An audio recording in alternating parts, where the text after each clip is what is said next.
Hi, everyone. I'm Jamie Vaughn with Family Fiction's Christian Fiction Bookshelf podcast. And today's guest is Sara Brunsvold, and she is here to talk about her brand new book that's out right now called The Divine Proverb of Streusel. Makes me very hungry since we are recording this at dinner time. But how are you, Sara? I am doing wonderful. Thank you so much for having me, Jamie. Good. I'm really glad that you've come back for your latest book. So, what can you tell me about it without giving too much away? Well, it will indeed make you hungry, I do Okay. believe.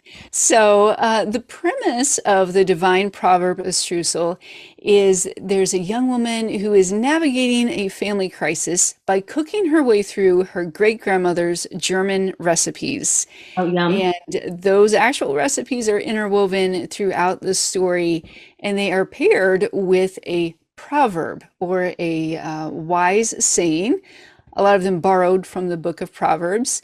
And the book is not autobiographical, but does borrow quite a bit from my own family story and heritage. Okay. So, what inspired the idea of this handwritten cookbook in your book, and how did you come up with the idea to infuse proverbs throughout it?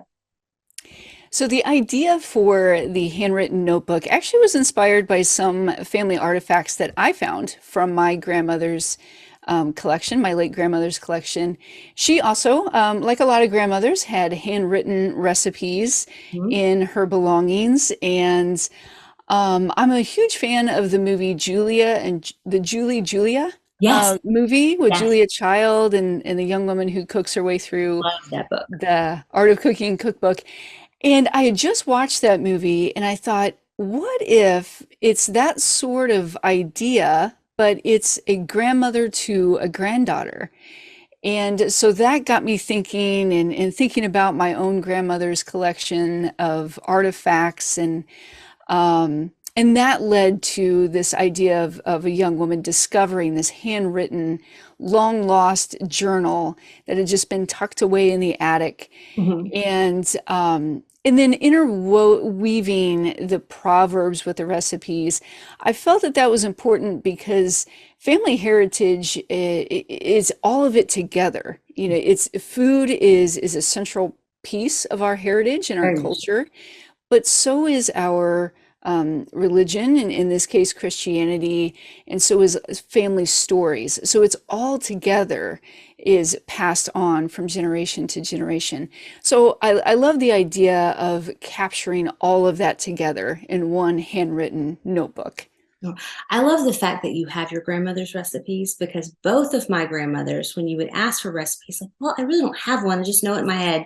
So you take a little Yeah. bit of this and a little bit of that, and then you mix it together. And if it's too runny, you add a little more of this. But if it's too thick, you're like, I cannot make this.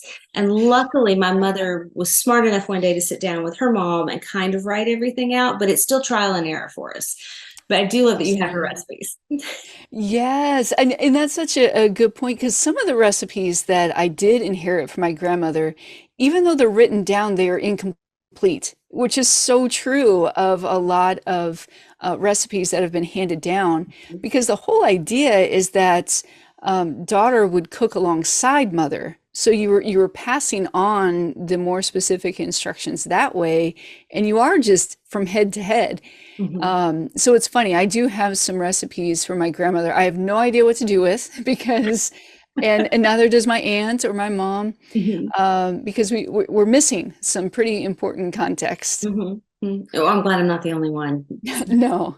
So, so tell us a little bit about Nikki, who is your protagonist. Like, where did she spring from in your mind outside of the book? Like, where did you find inspiration for her? Yeah, so Nikki is in her late 20s and she is navigating her parents' divorce after 30 years, about 30 years of marriage. And the core of the inspiration for Nikki actually came from my own experience. So my parents also are divorced and they had been married for multiple decades when they divorced. And so Nikki's journey is very different than mine in sorting through the crisis that unfolds after the divorce. But it is her journey is inspired by what I learned during that time and what the Lord was teaching me Mhm. during that dark period of our family. So I definitely wanted to have a character who was in the middle of something very hard and something that I feel like a lot of people can relate to, even if it's not divorce specifically, it is family hurt. Mhm. And so, what do you do with family wounds? And, how is it possible to find forgiveness after Mhm. family wounds? And if so, how do you reach that? Yeah. So, those are some of the questions that were inspiring the character of Nikki and how she progresses through the story. Okay. So outside of Nikki, do you have a favorite character? Oh my goodness. Okay, so there's two. Okay. There's two point of view characters in the book. One is Nikki, and the other is her paternal uncle, Wes. And this is the first time I've written from a male point of view before. So that was a different and fun challenge as a writer. So I do have a soft spot for Uncle Wes.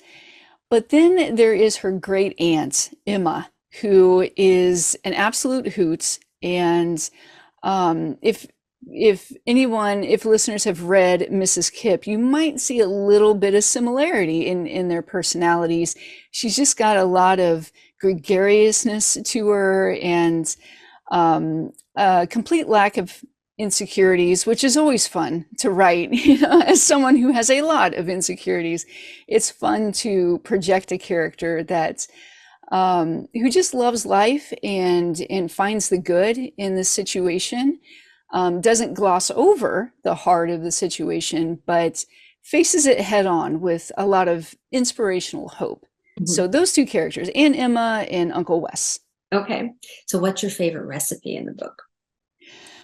Oh, that one's hard to choose. I will say the one that I have made the most that I think my family enjoys, because as a mom, right, those are the recipes we tend to keep in rotation. The one that does not result in any grumbling is there's a recipe called frikadellen, which is a German hamburger. And it's very similar to the hamburgers that we know in America, but basically there are some differences, but they are so good. They are breaded and fried, and they're crispy on the outside and nice and juicy on the inside. And my family gobbles them up. And I just made them the other day, and they were a hit, as always. And that recipe's in the book? It is in the book. Fun. Now, what's your favorite proverb that you used in the book? Oh, man, that's an even harder question. Um, hmm.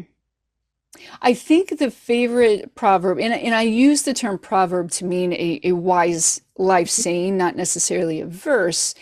Um, but the one that is taken from the one that inspired the title of the book, Streusel or Streuselkuchen, is the full name of the dessert that is in the book. And Streuselkuchen or Streuselkuchen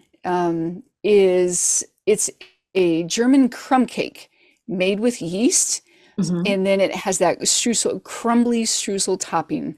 Um, and the proverb that goes along with it, and I don't want to give away too much, but the proverb that goes along with it is it's the last recipe in the book, and it is, in my opinion, the centerpiece of the book, and the one that I hope that readers latch onto the most.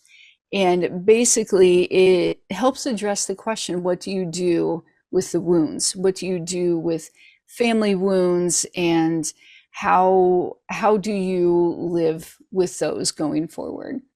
Okay. So when somebody finishes the book, they get to the last chapter, the end, close it. What do you want them to take away from the story? Above all, I would like them to take away a desire to know God and to know his ways in a deeper way. More than that, I would like them to take away their own answer to the question if they are suffering from wounds of some kind, or if they are wrestling with how do I forgive someone who has deeply hurt me. I hope that they take away some inspiration Hmm. from Nikki and her family's story. Um, and I hope that they just take away a love for the characters in the book. It is set in small town America, rural America, close to where I grew up. And I hope they just take away that sense of community and place that they experience in reading the book. Okay. So what's next for you? I am working on book number 3 right now. No title yet to share, but the basic premise is a mother and her 2 grown daughters go on a bookish road trip around the heartland, visiting different places that are either the hometowns of famous authors or the settings for famous books. So it's a lot of fun. Oh, nice. So do you know when that'll come out? Oh, yes, that'll come out it's due out in summer of 25. Okay. All right. So like a year and a half from now. That's really exciting. Yes. Well, Sarah, thank you so much for stopping by Family Fiction. And everyone, make sure to go out and buy The Divine Proverb of Streusel. It's out now wherever you buy books or at your local Christian bookstore. And today's episode of the Christian Fiction Bookshelf podcast was brought to you by Revell, a division of Baker Publishing Group. And make sure you hit subscribe so you never miss another chapter.